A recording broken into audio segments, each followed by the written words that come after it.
Now, there's growing evidence that the recent violence in Burma is turning into a broader religious conflict. Human rights campaigners fear that the Muslim community is being systematically targeted in a series of episodes of ethnic cleansing. The latest incident has come in the town of Chok Pyu, where Muslim residents appear to have been driven from their homes. Satellite images before and after the attack by mobs with petrol bombs and wooden clubs show the utter devastation that has reduced the area to ashes. Our Asia correspondent John Sparks is one of the first journalists to reach the destroyed area of Chok Pyu and sent this exclusive report. The earth is scorched and the air is acrid, and street after street has been reduced to rubble. The world in disarray in a town called Chok Pyu. It looks like a massive bomb hit this place, and the destruction is really shocking. The residents of this district were Muslims from Burma's Kaman ethnic group, and 10,000 of them made this place their home. But they fled in fishing boats 2 weeks ago, taking only what they could carry. They're called tin boxes in Burma. They're metal chests that people put their valuables in, like clothes and jewelry and important documents. And there are hundreds of these things scattered along the roads here. Local Buddhists, also known as the Arakan, searched through the dust for anything of value. But they told us they're not to blame for the destruction. What happened here? The Muslims burnt their own houses and then they ran away. The whole neighbourhood went up.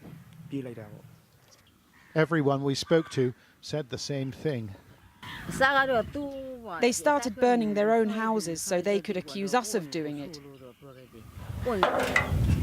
Animosity between Buddhists and Muslims runs deep, and there has been much violence of late between the Rakhine and another Muslim group, the Rohingya, and many worry that this conflict is spreading. Increasingly now, observers and critics are accusing the local Buddhists, the Rakhine, of ethnic cleansing, and scenes like these suggest that they're right. This community of Muslims has been eradicated. It has been wiped from the face of the earth. Leading Buddhists point out that 100 Rakhine homes were also burnt, their occupants currently living in this monastery. And the abbot told me the Muslims had planned it all along. They burned their houses and Rakhine ones too, because they know the aid agencies will resettle them. It's happened in the past. The NGOs helped them. They wanted this to happen.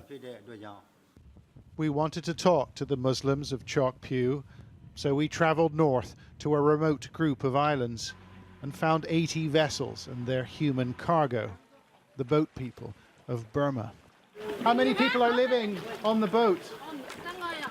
15. 15 people, right. Conditions are cramped and food is scarce, but no one wants to return to Chok Pyu. I asked them what happened there. A car drove into the neighbourhood and the people inside threw petrol bombs on the houses. The wind carried the fire everywhere, so we ran to the boats in the harbour. She said they tried to return to their homes the next morning, but back on shore, things got worse. 100 men with swords and knives ran after us, trying to kill us. We panicked and we climbed on the nearest boat we could find. Still, some boats were stranded by the tide that morning, and fisherman Pla Mint said they had to wait. They stoned us and used slingshots, and we used slingshots back. But at 4 in the evening, we got away. A frantic escape has brought little comfort. There are 4,000 refugees here, some living on the boats, others under palm-leaved lean-tos erected on shore, and it is a desperate scene. These people don't have proper drinking water, and Pla Mint says he wants out. I want to sail to another country, but I don't have enough petrol and rations at the moment. You realise that the Malaysians, the Bangladeshis, they don't want you. They don't want refugees from Burma. I can't help it. Life would be easier there compared to this place. We just want somewhere safe to live. A police source told us more than 20 died in Chok Pyu, but no one seems sure. And the destruction has been met with official indifference. A few days ago, the opposition leader, Aung San Suu Kyi, said there was nothing she can do. But without leadership and dialogue, this conflict will spread. John Sparks, Channel 4 News, Chok Pyu, Burma.